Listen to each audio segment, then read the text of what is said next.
Shaq completely shut down the Wemby hype, and he was absolutely right. Everyone has talked about how Wemby's a unicorn, or in LeBron's words, an alien. We've never seen anyone like him before, right? A 7'4" freak of nature with handles and a jumper, able to bring the ball up and defend the paint? But we've actually seen a guy like Wemby before. His name is Bol Bol. Shaq just had the guts to say it live on TV. Never seen a guy like Wembanyama. Yes, you have. His name is Bol Bol. Wembanyama is just way more consistent than Bol Bol, but Bol Bol is the first 7-foot guy that we see with him. That's insane, right? Everyone watching thought so. People thought he was just trying to get a stir out of Chuck, or that Shaq was just bitter because he never had the guard skills like Wemby. Bol Bol is the first 7'4" guy that we've seen come out with the handle, shoot the threes. Yes, y'all acting like y'all ain't never seen a guy like that before. Bol Bol's the first guy. That's all. Just another aged out former superstar who can't deal with how the game is played. But the crazy thing is, Shaq was right. Bol Bol has been a perennial bench player since he entered the league in 2019. Wemby was the most hyped rookie since LeBron. So how are they similar? Well, just look at them. Bol Bol is 7'3", 220 pounds with a 7'8" wingspan. Wemby is 7'4", weighs 209, and has an alleged 8-foot wingspan.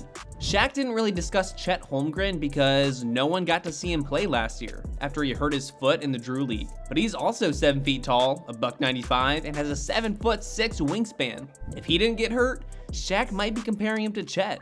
Long, lanky, insanely thin. Guys who'd make you look twice anywhere besides a basketball court. And both Bol Bol and Wemby have handles. Bol with the spin move and the step through and drops the...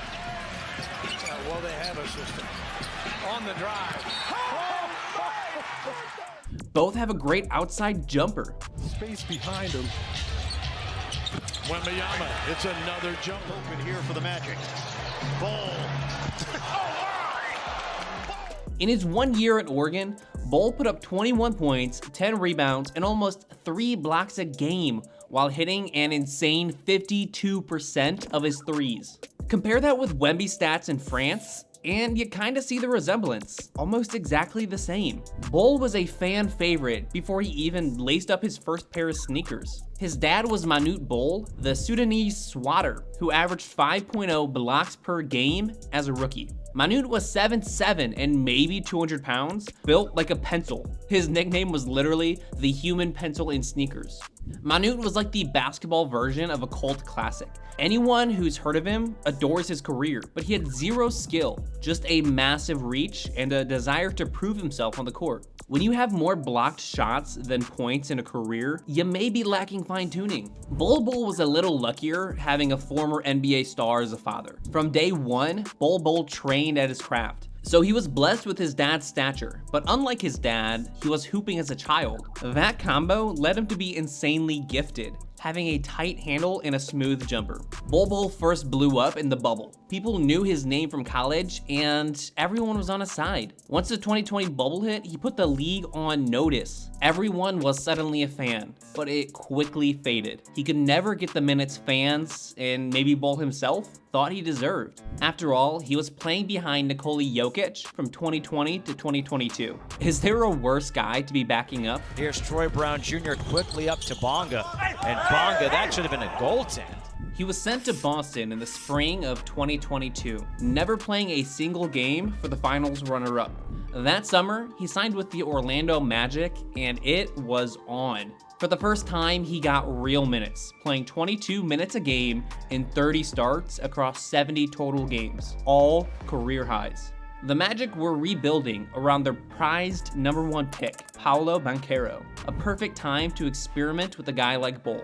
Bol showed off his mixture of skill and length with plays like this, or this massive poster that literally looked like the final play in Space Jam. For a while, he looked like a solid starter. He averaged 12 points, 7 boards, a block and a half, and hit 39% of his threes. He looked a lot like the guy that Oregon promised us from October to December. But after the calendar flipped, so did the narrative. From January on, he scored a measly 6 points per game, grabbed 4 boards, blocked less than a shot a game, and shot 9% from 3. Yeah, you heard that right, 9%. So what happened? Did the Magic screw him up? In the NBA, and really anywhere in life, your greatest strengths are often your greatest weaknesses. Bol was good enough from outside to justify taking a lot of threes. When they stop falling, everything else suffers. His paint numbers looked elite, 84% at the rim, but he only takes about 2 per game. Again, he's 7'4". Bol has swung way too far into this modern style of basketball. He's too skinny and unable to wrestle in the paint, allowing him to get beaten up by stronger defenders. Eventually, hot streaks end. If you don't have anything else other than jumpers to thrive off of, defenses can key in on you and force you to settle for jumpers. So he takes more from outside, misses more from outside, his confidence comes down, and everything falls apart. That's why specialists don't play in big games. That's why specialists have short careers. And for all of his great handles, he just can't run the point. But he's good enough to bring the ball up a lot, putting him in the situation to throw a lot of turnovers. For his career, he has almost twice as many turnovers as assists. Not quite the unicorn we were promised. Wemby, on the other hand, is continuing to show out. He's hovering around 20 and 10 while still swatting a ridiculous amount of shots. His assists are good for center, though his turnovers too are a little too high. He's only shooting 28% from the three-point line, but again, he's only 17 games into his career. But moments like the Suns game prove why he is not Bol.